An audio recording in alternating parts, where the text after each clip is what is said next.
Essula ya 29. Ebyo bye bigambo eby'endagaano Mukama gye yalagira Musa okulagaana n'abaana ba Isirayiri mu nsi ya Mowaabu, obutassaako ndagaano gye yalagaana nabo ku Kolebu. Era Musa n'ayita Isirayiri yenna n'abagamba nti, mwalaba byonna Mukama bye yakolera mu maaso gammwe mu nsi y'e Misiri, eri Falaawo n'eri abaddu be bonna n'eri ensi ye yonna. Okukema okukulu amaaso go kwe gaalaba, n'obubonero n'ebyamagero biri ebikulu. Naye Mukama tabawadde mutima gwa kutegeera n'amaaso ag'okulaba n'amatu ag'okuwulira ne leero. Nange naakamaze emyaka 40 nga mbakulembera mu ddungu, ebyambalo byammwe tebikaddiye ku mmwe, n'engatto yo tekaddiye ku kigere ekyo. Temwalyanga ku mmere, so temwanywanga ku mwenge, newaakubadde ekitamiiza, mulyoke mumanye nga nze Mukama Katonda wammwe. Era bwe mwatuuka mu kifo kino, Sikoni kabaka w'e Kesuboni ne Ogi kabaka w'e Basani ne basitula okulwana naffe, ne tubatta, ne tulya ensi yaabwe, ne tugiwa Abalewubeeni n'Abagaadi n'ekitundu ky'ekika ky'Abamanaase okuba obutaka. Kale mwekuumenga ebigambo eby'endagaano eno, mubikolenga, mulyoke mulabenga omukisa mu byonna bye mukola. Muyimiridde leero mwenna mu maaso ga Mukama Katonda wammwe, abakulu bammwe, ebika byammwe, abakadde bammwe, n'abaami bammwe, be basajja bonna aba Isirayiri, abaana bammwe abato, abakazi bammwe, ne munnaggwanga waali wakati mu nsiisira zo, okuva ku mutyabi w'enkuuzo okutuuka ku musenyi w'amazzi go. Olagaane endagaano ya Mukama Katonda wo ne mu kirayiro kye by'alagaana naawe leero.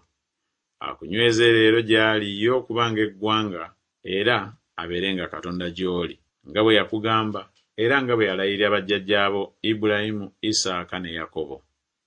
So siragaana ndagaano eno ne ndayira ekirayiro kino eri mmwe mwekka, naye eri oyo ayimiridde wano awamu naffe leero mu maaso ga Mukama Katonda waffe, era n'eri oyo atali wano wamu naffe leero. Kubanga mumanyi bwe twatuulanga mu nsi y'e Misiri, era bwe twaggukira wakati mu mawanga ge mwayitamu. Era mwalabanga eby'emizizo byabwe n'ebifaananyi byabwe, emiti n'amayinja, effeeza ne zaabu ebyali mu bo. Walemenga okuba mu mmwe omusajja oba mukazi oba nnyumba oba kika akyamya omutima gwe leero okuva ku Mukama Katonda waffe okugenda okuweereza bakatonda ab'amawanga gali. Walemenga okuba mu mmwe ekikola ekibala akalulwe n'obusinso, era olunaatuukanga ng'awulira ebigambo eby'ekikolimo kino ne yeenyumiriza mu mutima gwe ng'ayogera nti, naabanga n'emirembe ne bwe naatambuliranga mu bukakanyavu bw'omutima gwange, okuzikiriza oyo atobye wamu n'omukalu, Mukama taamusonyiwenga. Naye obusungu bwa Mukama n'obujja bwe ne biryoka binyookera omusajja oyo, n'ekikolimo kyonna ekiwandiikiddwa mu kitabo kino kinaamubangako. Era Mukama anaasangulanga erinnya lye okuliggya wansi w'eggulu. Era Mukama anaamwawuliranga obubi okumuggya mu bika byonna ebya Isirayiri, ng'ebikolimo byonna bwe biri eby'endagaano ewandiikiddwa mu kitabo kino eky'amateeka.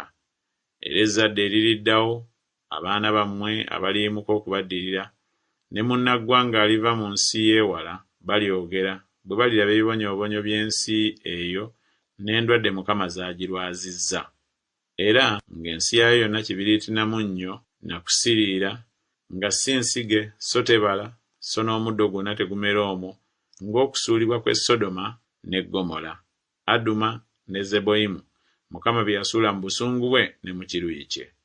Amawanga gonna galyogera nti, Mukama ekimukozezza ensi eno bwe kityo kiki? Okwokya kw'obusungu buno obungi makulu ki? Abantu ne balyoka boogera nti, kubanga baaleka endagaano ya Mukama Katonda wa bajjajja baabwe gye yalagaana nabo bwe yabaggya mu nsi y'e Misiri. Ne bagenda ne baweereza bakatonda abalala ne babasinza, bakatonda be baali tebamanyi era be yali tabawadde. Obusungu bwa Mukama kyebwava buubuuka ku nsi eno okugireetako ekikolimo kyonna ekiwandiikiddwa mu kitabo kino. Kale Mukama n'abasimbula mu nsi yaabwe mu busungu ne mu kiruyi ne mu kunyiiga okungi, n'abasuula mu nsi endala nga leero. Ebyekyama biba bya Mukama Katonda waffe, naye ebibikkulibwa biba byaffe era by'abaana baffe emirembe gyonna, tulyoke tukolenga ebigambo byonna eby'omu mateeka gano.